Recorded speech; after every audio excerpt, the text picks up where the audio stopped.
साथियों, आपको पुस्तक 21वीं सदी का संविधान लेखक पंडित श्री राम शर्मा आचार्य पढ़कर सुना रहे थे।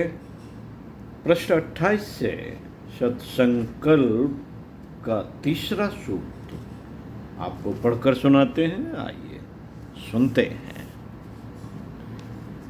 मित्रों, शरीर की तरह मन के संबंध में भी लोग प्रायः भूल करते हैं। शरीर को सजाने संवारने को महत्व देकर लोग उसे स्वस्थ, निरोगी एवं सशक्त बनाने की बात भूल जाते हैं। मन के बारे में भी ऐसा ही होता है।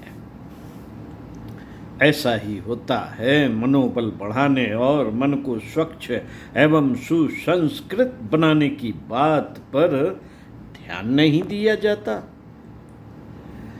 इस भूल के कारण जीवन में कदम कदम पर विडंबनाओं में फंसना पड़ता है। तंदुरुस्ती के साथ मन की दुरुस्ती का भी ध्यान रखना अनिवार्य है।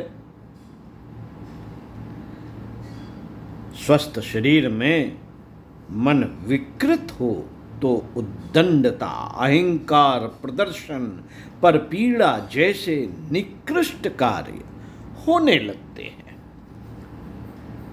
गुंडे बदमाश से लेकर राक्षसों तक के अपराध जगत में जो कुछ हो रहा है उसे अस्वस्थ मन का उपद्रव कहा जा सकता है।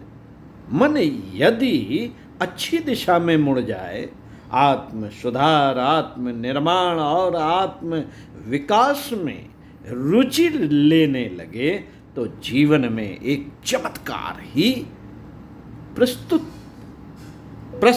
हो सकता है। शरीर के प्रति कर्तव्य पालन करने की तरह मन के प्रति भी हमें अपने उत्तरदायित्वों को पूर्ण करना चाहिए।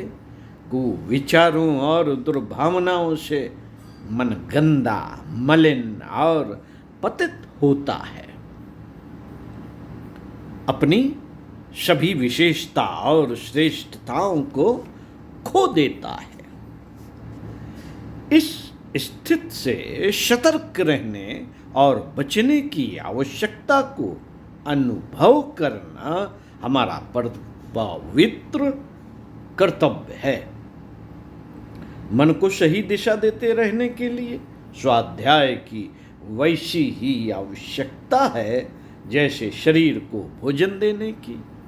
आत्मनिर्माण करने वाली जीवन की समस्याओं को सही ढंग से सुलझाने वाली उत्कृष्ट विचारधारा की पुस्तकें पूरे ध्यान, मनन और चिंतन के साथ पढ़ते रहना ही स्वाध्याय है। मित्रों, यदि सुलझे हुए विचारों के जीवन विद्या के ज्ञाता कोई संभ्रांत सज्जन उपलब्ध हो सकते हों तो उनका सत्संग भी उपयोगी सिद्ध हो सकता है। मानव जीवन की महत्ता को हम समझें। इस स्वर्ण अवसर के सदुपयोग की बात सोचें। अपनी गुत्थियों में से अधिकांश की जिम्मेदारी अपनी समझें और उन्हें सुलझाने के लिए अपने गुण, कर्म और स्वभाव में आवश्यक हेर फेर करने के लिए सदा कटिबद्ध रहें। इस प्रकार की उपलब्धि आत्मनिर्माण की प्रेरणा देने वाले सत्साहित्य से प्रबुद्ध मस्तिष्क के सत्पुरुषों की संगति से एवं आत्मनिरीक्षण एवं आत्मचिंतन से किसी भी व्यक्ति को सहज ही हो सकती है। मन का स्वभाव बालक जैसा होता है। उमंग से भरकर वह कुछ न कुछ करना एवं बोलना चाहता है। यदि दिशा दी जाए और उसकी क्रियाशीलता के अनुसार कार्य मिलता रहे तो वह स्वयं भी संतोष पाता है तथा दूसरों को भी सुख देता है।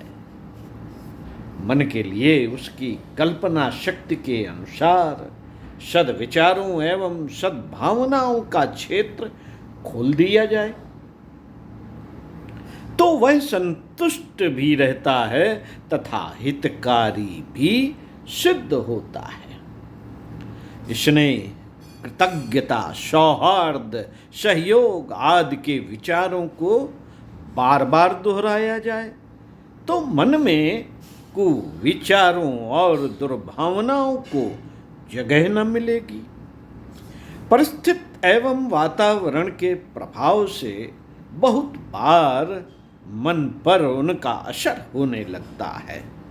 उस स्थिति में कुविचारों के विपरीत सशक्त सद्विचारों से उन्हें काटना चाहिए। जैसे स्वार्थपरता, धोखेबाजी, कामचोरी के विचार आए तो श्रमशीलता और प्रामाणिकता से लोगों की अद्भुत प्रगति के तत्वपूर्ण चिंतन से उन्हें हटाया जा सकता है।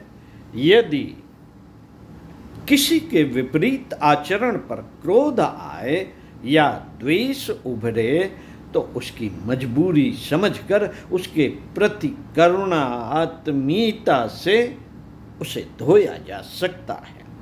यह विद्या सत्साहित्य के स्वाध्याय, सत्पुरुषों की संगति एवं ईमानदारी से किए गए आत्मचिंतन से ही पाई जा सकती है। मित्रों, लोहा लोहे से कटता है। गर्म लोहे को ठंडे लोहे की छेनी काटती है।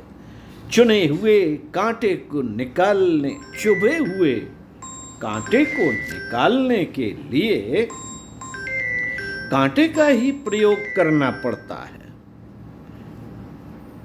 चुले हुए कांटे को निकालने के लिए कांटे का ही प्रयोग करना पड़ता है। विष को विष मारता है, हथियार से हथियार का मुकाबला किया जाता है। किसी गिलास से भरी हुई हवा को हटाना हो तो उसमें पानी भर देना चाहिए। पानी का प्रवेश होने से हवा अपने आप निकल जाएगी। बिल्ली पाल लेने से चूहे घर में कहाँ ठहरते हैं। कुविचारों को मार भगाने का एक ही तरीका है कि उनके स्थान पर सद्विचारों की स्थापना की जाए। मन में जब सद्विचार भरे रहेंगे तो उस भीड़ से भरी धर्मशाला को देखकर अपने आप लौट जाने वाले मुसाफिर की तरह कुविचार भी कोई दूसरा रास्ता खोज लेंगे। स्वाध्याय और सत्संग। स्वाध्याय और सत्संग में जितना अधिक समय लगाया जाता है उतनी ही कुविचारों से सुरक्षा बन पड़ती है। रोटी और पानी जिस प्रकार शरीर की सुरक्षा और परिपुष्टि के लिए आवश्यक है, उसी प्रकार आत्मिक स्थिरता और प्रगति के लिए सद्विचारों, सद्भावों की प्रचुर मात्रा में हमें उपलब्ध होनी ही चाहिए। सद्विचारों, सद्भावों की प्रचुर मात्रा हमें उपलब्ध होनी ही चाहिए।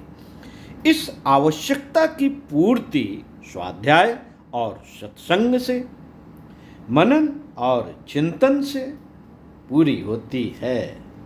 युग निर्माण के लिए, आत्म निर्माण के लिए यह प्रधान साधन है। मन की शुद्धि के लिए इसे ही रामबाण दवा माना गया है।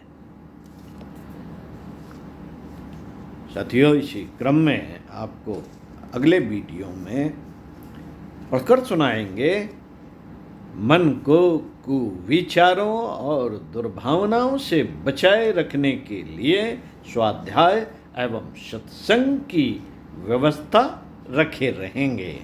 तो साथियों, सुनते हैं अगले वीडियो में पुनः इसी क्रम में। ओम शांति।